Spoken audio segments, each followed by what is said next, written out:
Hello everyone. TS EAMCET బైపీసీకి సంబంధించి మెయిన్గా BSc nursing అలాగే పారామెడికల్ కోర్సెస్ గురించి ఎవరైతే వెయిట్ చేస్తున్నారో దానికి సంబంధించి ఒక ఇంపార్టెంట్ అప్డేట్ వచ్చింది. డీటెయిల్ చెప్తాను, స్కిప్ చేయకుండా చివరి దాకా చూడండి. వీడియోని లైక్ చేసి ఛానల్ని సపోర్ట్ చేయండి. చాలామంది చూసి వెళ్ళిపోతున్నారు. మీరు లైక్ చేస్తే దీనికి సంబంధించిన రెగ్యులర్ అప్డేట్స్ ఎప్పటికప్పుడు ఇస్తూ ఉంటాను. అలాగే కౌన్సిలింగ్కి సంబంధించి నాకు ఏం తెలియదు, కంప్లీట్ గైడెన్స్ కావాలి అనుకుంటే డిస్క్రిప్షన్లో వాట్సాప్ నెంబర్ ఉంటుంది. సో అది పెయిడ్ గైడెన్స్. మీకు ఇంట్రెస్ట్ ఉంటే ఆ పెయిడ్ గైడెన్స్లో జాయిన్ అవ్వచ్చు. సో బైపీసీకి సంబంధించి అన్ని అప్డేట్స్ గురించి మీకు వాట్సాప్లో ఇన్ఫర్మేషన్ ఇవ్వడం జరుగుతుంది. అలాగే పర్సనల్గా మాతో కూడా మీరు కాంటాక్ట్లో ఉండొచ్చు. సో ఇక్కడ మెయిన్గా వచ్చిన అప్డేట్ ఏంటి అంటే బీఎస్సీ నర్సింగ్ అలాగే పారామెడికల్ కోర్సెస్కి సంబంధించి ఫీజెస్ ఫైనలైజ్ చేయడం జరిగింది. ప్రతి 3 ఇయర్స్కి ఒకసారి ఫీజెస్ అనేవి ఫిక్స్ చేస్తారు.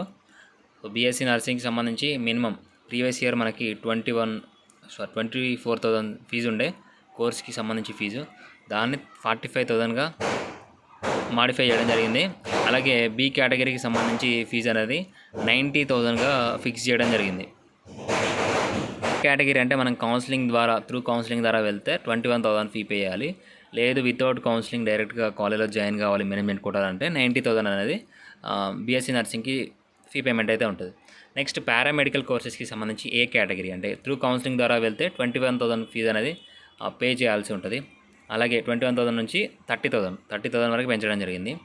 అలాగే 16,000 ఉన్న ఫీజుని 40,000 పెంచడం జరిగింది. 14,000 ఉన్న ఫీజుని 27,000కి ఇలా పెంచాడు.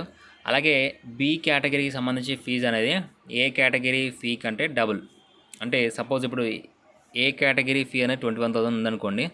సో బి కేటగిరీ ఫీ ఏమవుతుంది 22,000, అంటే దానికి డబుల్ అవుతుంది. అంటే మీరు మేనేజ్మెంట్ కోటాలో జాయిన్ అయితే ఏ కేటగిరీలో ఎంతైతే ఫీజు ఉందో ఆ ఫీకి మీరు డబుల్ పే చేయాల్సి ఉంటుంది. సో ఇలా మనకి బీఎస్సీ నర్సింగ్ అలాగే పారామెడికల్ కోర్సెస్కి ఫీజెస్ అనేది ఫిక్స్ చేయడం జరిగింది. సో ఈ సంవత్సరం ఈ ఫీజెస్ అనేది మనకి అందుబాటులో ఉంటాయి.